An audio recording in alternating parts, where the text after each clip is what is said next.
On my wedding day, I woke up at 3 in the morning and got fully dressed up, but when the wedding car arrived, I was stunned. A white flower was tied to the front of the car.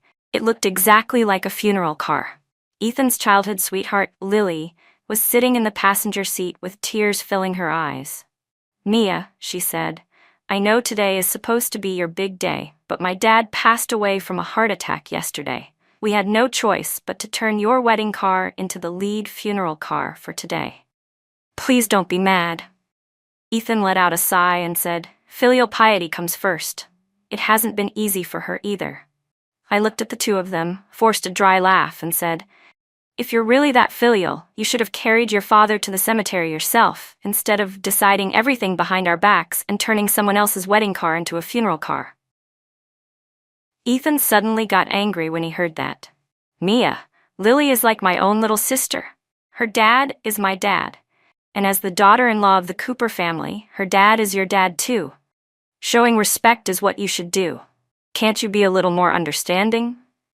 I kept my face cold and nodded, telling Ethan to go ahead and take Lily's father away first. Then I turned around and called the wedding staff. "Cancel the wedding. Turn it into a memorial hall. I need to go cry for my new father." On the morning of my wedding, I stood at the door wearing a 6-figure custom wedding gown, waiting for Ethan Cooper's wedding convoy to come pick me up. Even after half an hour had passed, my phone screen kept lighting up and dimming again. "Ethan, where are you?" I asked. "Traffic." "Almost there," he replied. I forced down the anxiety rising inside me and waited another 20 minutes. Finally, the sound of firecrackers came from afar as the convoy slowly approached. A bright red flower was tied to the front of the car, but beside it sat a large white flower. My heart instantly sank. The car door opened and Ethan stepped out. Behind him was his childhood sweetheart, Lily Lynn.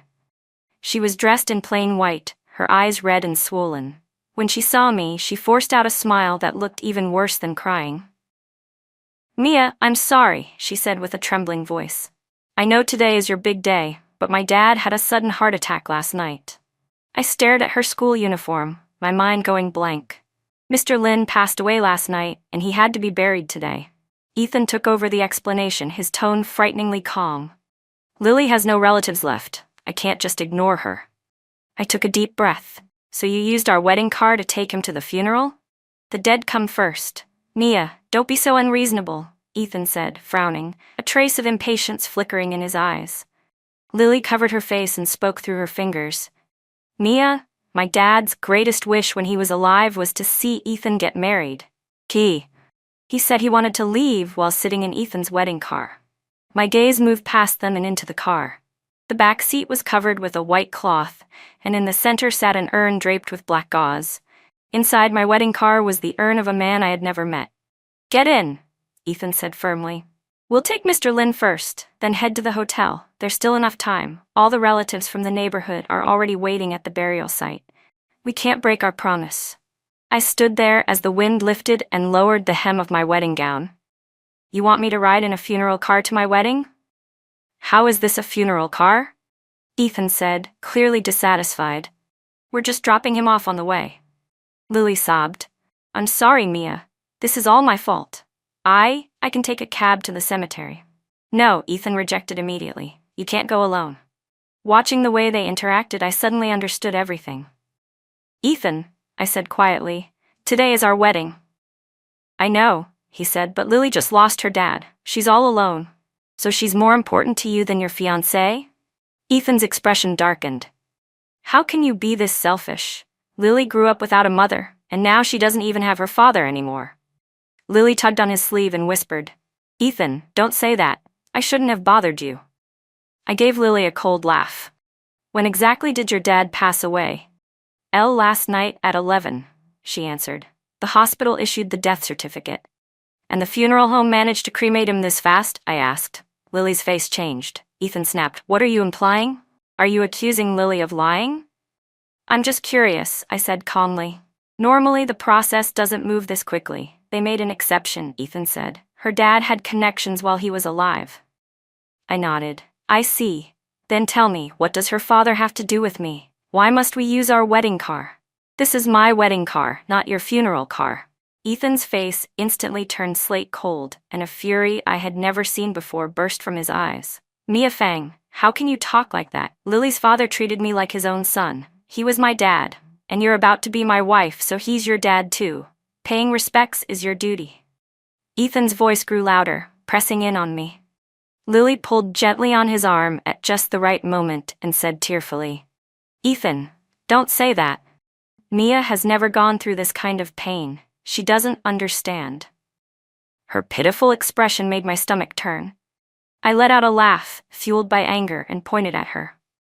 "If you're really so filial, you should be on your knees bowing every 3 steps while carrying your father up the mountain, instead of making decisions behind my back, stealing someone else's wedding car to turn it into a funeral car, and then standing here pretending to be pitiful." A flash of shock crossed Ethan's face before it twisted into overwhelming rage. He shoved me hard, and I staggered back several steps, my wedding gown dragging across the ground, its pale lace edges covered in dust. "Mia Fang, you've disappointed me beyond words," he said through gritted teeth. "I thought you were a kind woman. I didn't expect you to be this cold-blooded and cruel." Ethan turned and held on to Lily, his voice softening instantly. "Lily, don't cry. I promised your dad I'd make sure he left this world with dignity." Lily nodded while sobbing, tears sliding down her cheeks.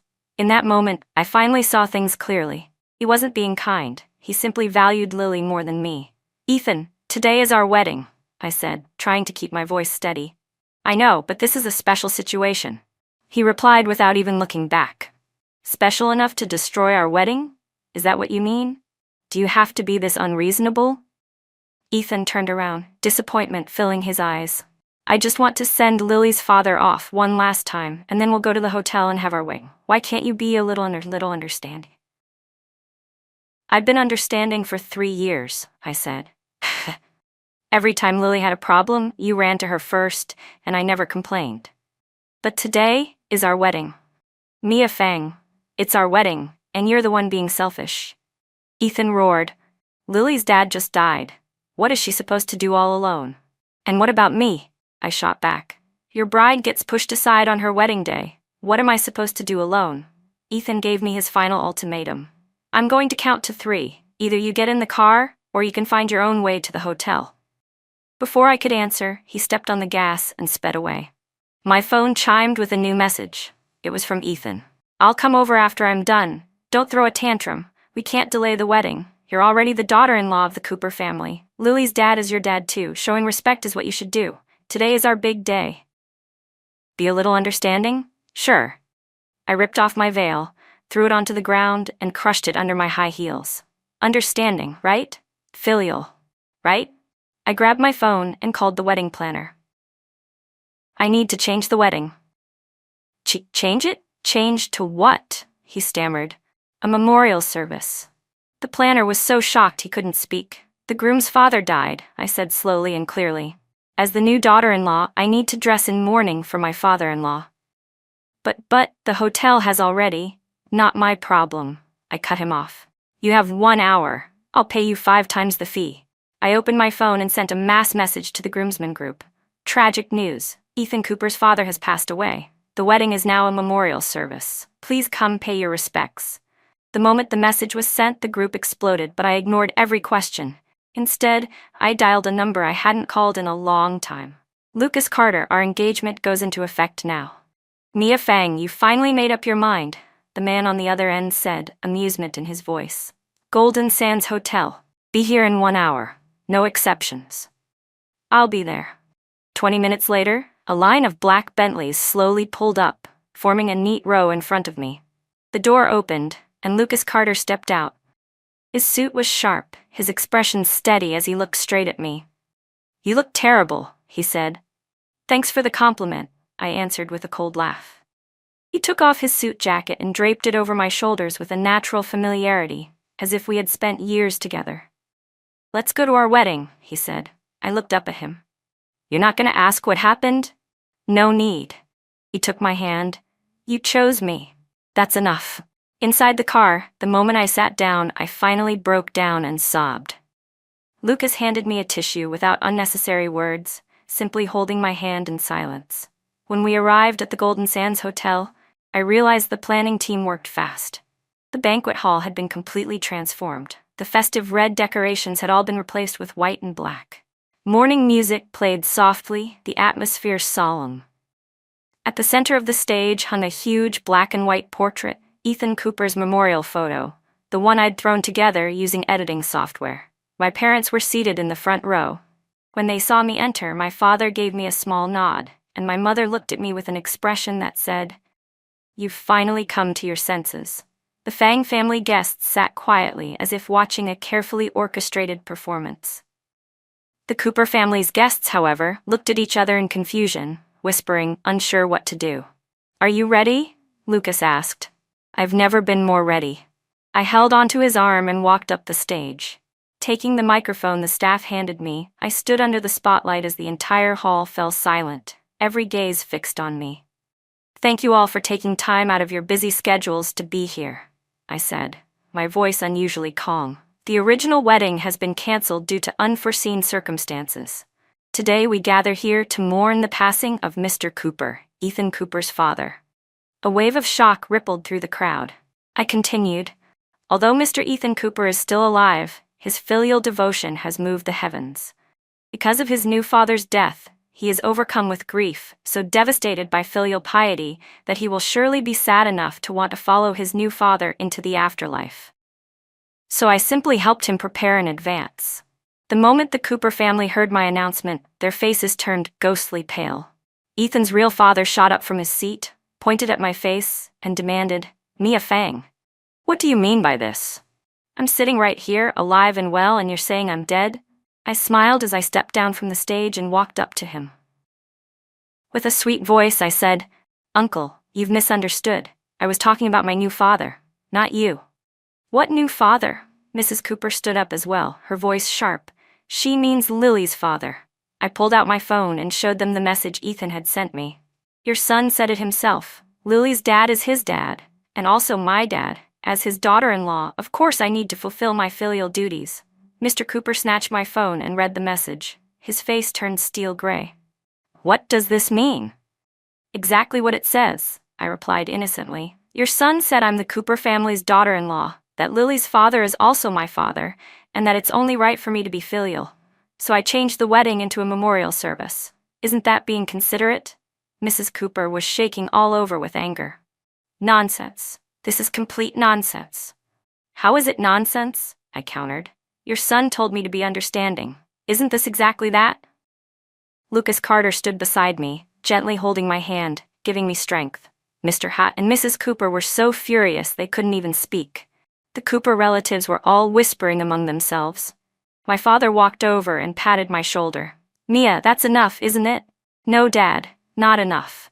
I shook my head. "I want everyone to see exactly what kind of person Ethan Cooper is." Just then my phone rang. It was Ethan calling. I put it on speaker. "Mia, did you call my parents? Why have they been blowing up my phone?" Ethan's impatient voice came through. "I'm busy right now. Lily's dad's affairs still aren't handled." I glanced at Mr. and Mrs. Cooper. "Filial piety, I didn't call them. I'm organizing a memorial service for my new father. I'm very busy." "Memorial service? What are you talking about?" Ethan snapped. "You said Lily's father is your father, and also my father, didn't you? As your daughter-in-law, it's only right for me to be filial." There was a few seconds of silence on the other end.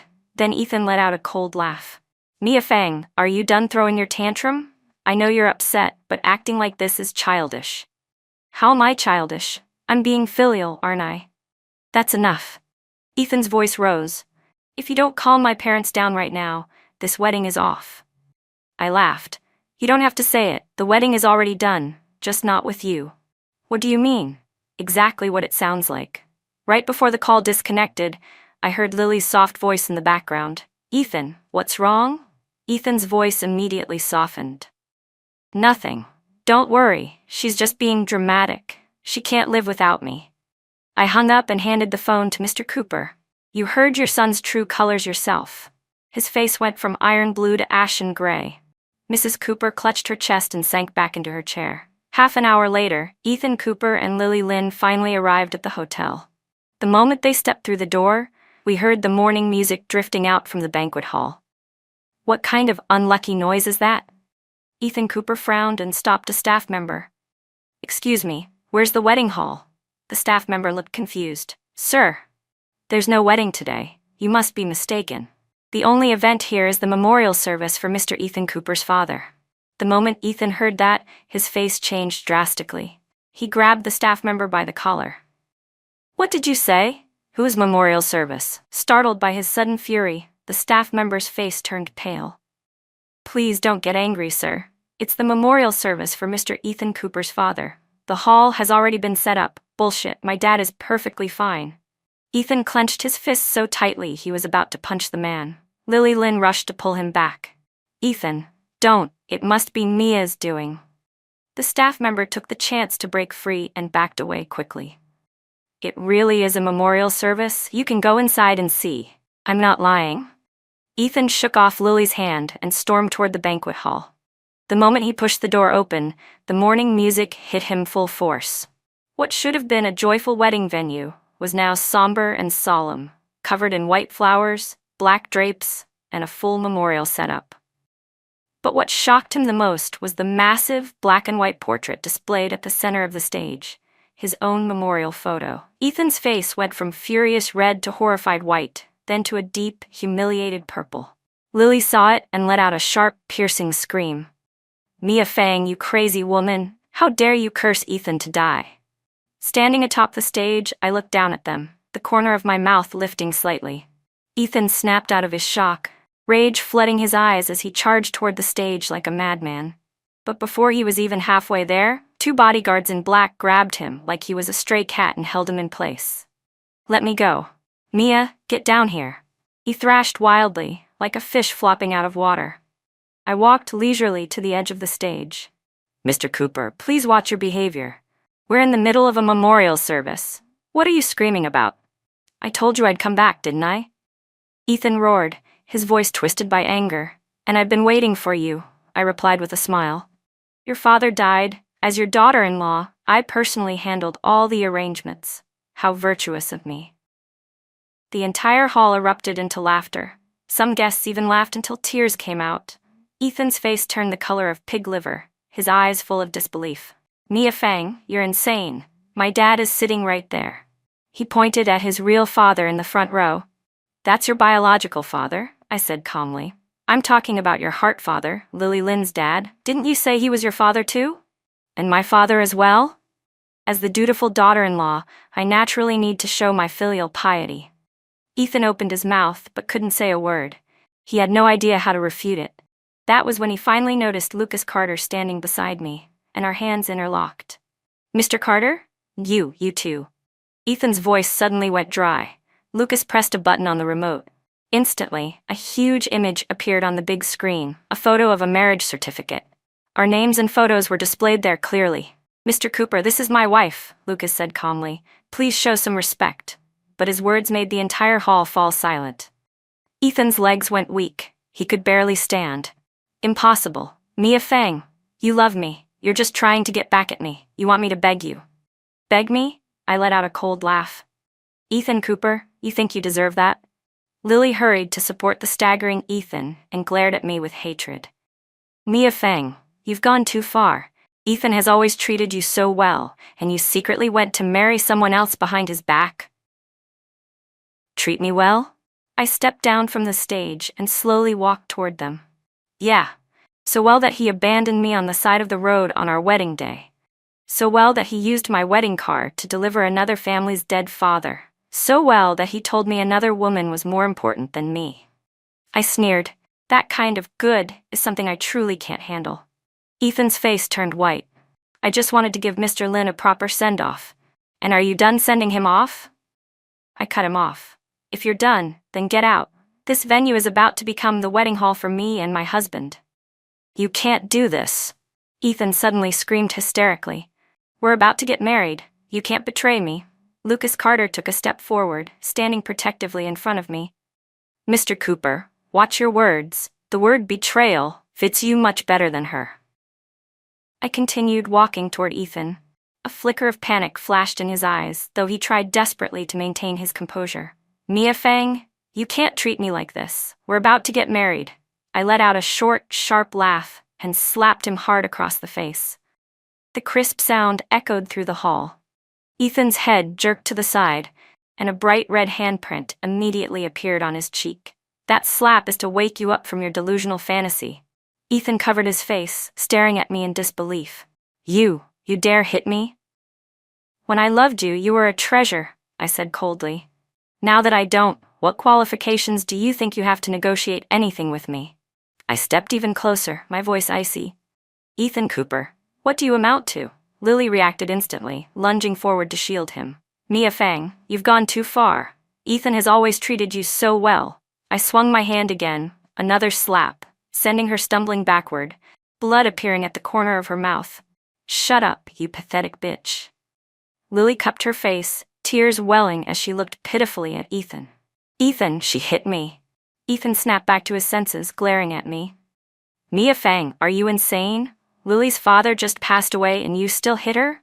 Her father passed away? I let out a laugh. Then let me show you where her father really went. I pulled out my phone and tapped on a recording. A girl's voice came clearly through the speaker. Lily, you did great. Using your dad as an excuse, perfect. The bigger the chaos, the more embarrassed Mia will be, and the more Ethan will feel sorry for you. Once they get married and the company's legal representative gets changed, the Fang family will be out of the picture entirely. Mom, don't worry. I'll stick to the plan. Ethan always listens to me. As long as I cry, he agrees to anything. Remember, Dad is just hiding for now. Once everything is done, our whole family will be living a good life.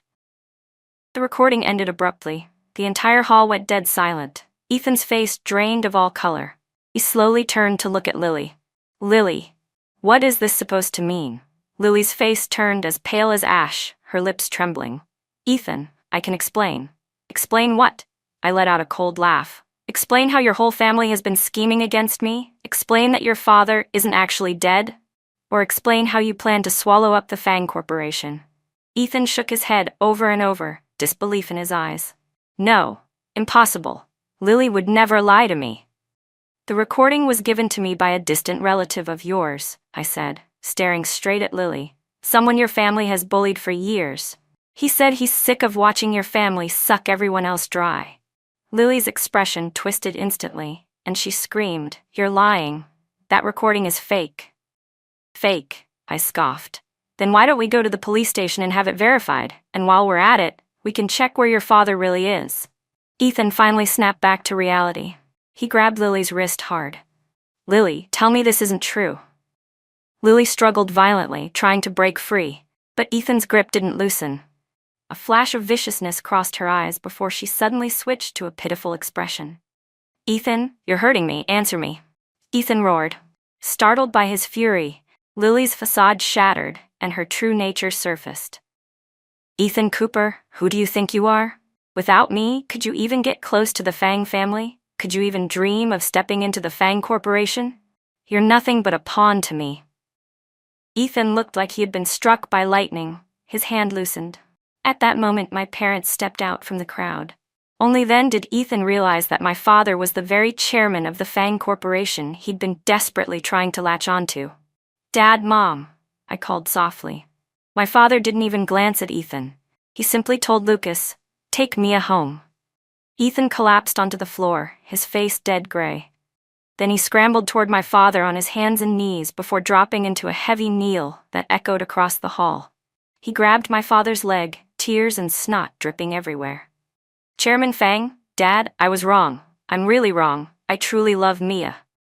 My mother stepped forward and kicked him hard in the shoulder with her high heel. Get away from him. My daughter's husband's last name is Carter. Ethan was knocked backward, sprawling onto the floor. He climbed up again, a flicker of madness in his eyes. Suddenly, he turned and lunged at Lily, both hands wrapping around her neck. It's you. You and your family ruined me. Lily's face turned red as she grabbed at his wrists, no longer pretending to be weak. Her expression twisted into something feral. Ethan, stop pretending to be innocent. When you used Mia's money to buy a house and a car for my brother, why didn't you say I ruined you then? I froze. What? He used my money to buy your brother a house and a car? Lily kept screaming. You wanted to marry into the Fang family so you could take it over. Did you think I didn't know your plans? Ethan released her, his face turning ghostly white. Lily took the opportunity to pounce on him, clawing at his face, leaving bloody scratches. You just wanted to use the Fang family to expand that worthless company of yours. Without Mia Fang, you're nothing. Ethan slapped her hard, making her stumble backward. You dare hit me? Lily shrieked and lunged at him again, yanking his hair. The two of them started brawling in front of everyone, slapping, scratching, tearing at each other's clothes, exposing their ugliest selves. Some guests gasped, others began taking photos. Some guests were even laughing quietly. I stood off to the side watching the entire farce with cold detachment. Lucas Carter took my hand. Let's go. It's not worth watching. I nodded and turned to leave. Behind me, Ethan's desperate cries echoed through the hall. Mia! Mia, you can't do this to me. I really love you. I didn't look back once. Hotel security rushed forward and grabbed the two dutiful children under each arm, dragging them toward the door. Let go of me. Do you know who I am? Ethan screamed, struggling. I'm the CEO of Cooper Industries. The head of security let out a short laugh. Mr. Cooper, this is Carter Group property. Might want to calm down. Ethan went limp instantly. Lucas and I left early and got into his car. Any regrets? He asked. No, I leaned against his shoulder. I just feel like I was blind before. Seeing clearly now is enough. He kissed the top of my head. The next day, the Fang Corporation and Carter Group issued a joint announcement. All partnerships with Cooper Industries were terminated, and previous investments would be reclaimed. Ethan Cooper's company, already an empty shell my father had been propping up, declared bankruptcy overnight, drowning in debt. His luxury cars were repossessed, his mansions sealed. Everything he once flaunted vanished like soap bubbles. 3 days later, while I was in a meeting at Carter Group, my assistant rushed in. Miss Fang, Ethan Cooper is causing a scene downstairs. I walked to the window and looked down. Ethan stood in front of the building, clothes torn and dirty, holding a sign. Mia Fang, I love you. Please forgive me. I let out a cold laugh and made a call. Handle it. 10 minutes later, several men in black appeared, grabbed Ethan, and dragged him into a black van. That evening when I got home, Lucas told me, it's done, he won't bother you again. How did you handle it? Broke his legs, he said casually. He'll stay put. He said it in the same tone someone would use to comment on the weather. I nodded, feeling nothing in particular. A week later, the news reported that Lily Lynn's family had been placed under criminal investigation for commercial fraud. Turns out her father had never died. They had used the fake death to deceive multiple companies into giving sympathy funds. Lucas and I were sitting on the sofa watching the news, when he suddenly asked, if I hadn't shown up that day, what would you have done? I turned to him. Would you really not have shown up? He smiled. Of course not. Then there's nothing to worry about. I nestled into his arms. I knew you'd come. You've been waiting for me. He held me tighter. I waited a long time. A year later, on the day our daughter turned 100 days old, the banquet hall glittered with gold and crystal, filled with guests. I wore a pale blue gown. Lucas, dressed in a sharp suit, held our little princess in his arms. Do you want to rest for a bit? Lucas asked, looking down at me. I shook my head and glanced around the hall. Suddenly I caught sight of a familiar figure. Ethan Cooper. He wore a waiter's uniform, limping slightly, balancing a tray of drinks as he moved through the crowd. After just 1 year, he looked so worn, I almost didn't recognize him. What's wrong? Lucas followed my gaze. It's nothing. I withdrew my eyes and kissed my daughter's cheek. Lucas handed her to the nanny and took my hand, leading me to greet the guests. We had only walked halfway. Ethan Cooper suddenly appeared in front of me. Mia? His voice was hoarse, like sandpaper scraping. Lucas immediately stepped in front of me. Get lost. But Ethan didn't even look at him. His eyes were fixed solely on me. Mia, I just want to say a few words to you. I patted Lucas's arm. It's fine, I'll hear what he has to say. Lucas frowned but still stepped slightly aside, staying right next to me. A flicker of jealousy crossed Ethan's eyes before he quickly hid it. He lowered his head. Mia, I haven't been doing well. What does that have to do with me? I asked flatly. Lily was sent to prison, her whole family is done for. And I lost my company, lost my house, lost my car. So? I cut him off. Ethan lifted his head, desperation in his eyes. If If that day I had chosen you, would everything be different? I laughed. Ethan Cooper, there was never a choice for you. He froze. Your greed and your stupidity sealed your fate, I said coldly. What made you think you had the power to decide anything about my life? Ethan's face turned ghostly pale. Mia, I know I was wrong. I really know I was wrong. Suddenly, he dropped to his knees and wrapped his arms around my legs. Please, give me another chance. I'm willing to do anything. Lucas kicked him aside. Get away from her. Ethan crashed onto the floor, drawing stares from nearby guests. Lucas gestured at the hotel manager. Fire him. I don't want my wife seeing anything or anyone that displeases her. The manager bowed quickly. Yes, Mr. Carter, I'll handle it immediately. 2 security guards stepped forward and lifted Ethan off the ground. As the security guards dragged Ethan away, I watched without feeling even the slightest sting of emotion. Whatever we had didn't end today, or on the day he turned my wedding into a funeral. It ended long before that. The moment he placed me behind a lie he chose to believe. He struggled against the guards, calling my name until his voice cracked, but his cries felt distant, like echoes from a life I no longer belonged to. Lucas took my hand and gave it a gentle squeeze. You okay? I nodded. I am, really. And this time, I meant it. Over the past year, I learned everything I needed to. I learned to see my own worth. I learned that love isn't something you beg for, and pain disguised as devotion isn't something you accept. And I knew, deep in my bones, that I'd chosen the right person. Lucas didn't just protect me. He respected me, supported me, and gave me peace. We returned to the hall filled with warm light and laughter. Our daughter rested in the nanny's arms, her bright eyes following the floating balloons above her. Lucas wrapped an arm around my waist and whispered near my ear, Our family looks better than any ending I could have imagined. I smiled, a real smile, the kind I once believed I'd lost forever. Through the large glass doors of the banquet hall, I caught a glimpse of Ethan being pushed out the back entrance by security. The cheap uniform, the limp, the empty look in his eyes, he was swallowed by the night, and for the first time I felt nothing. No hatred, no regret, just a simple truth. A man who wastes every chance he's given eventually loses them all. I turned away and scooped my daughter into my arms. Lucas pressed a soft kiss to my forehead. Let's go home, Mia. I nodded. Let's go home. And for the first time in my life, I knew with absolute certainty that I was walking toward a future that was mine, one I chose, not one anyone else dictated. Ethan's POV, I never thought a single moment could split my life into before and after. But it did. Before, I was Ethan Cooper, CEO, successful, admired, convinced the world revolved around me. After, I became a man who lost everything. And worst of all, I lost her. I don't know when it started. Maybe the first time I told myself, Mia would always forgive me. Maybe the first time I told her to understand. Maybe the first time I chose someone else over her. I didn't realize I'd been walking toward the cliff until I was already falling. I still see her in my dreams, her eyes cold, her voice steady when she said I was never a choice to begin with. I wake up breathless, drenched in sweat, reaching for someone who is no longer there. Someone who never will be. I used to think love meant someone would stay no matter how selfish you were. I learned too late that love has limits, and Mia had reached hers long before I even noticed.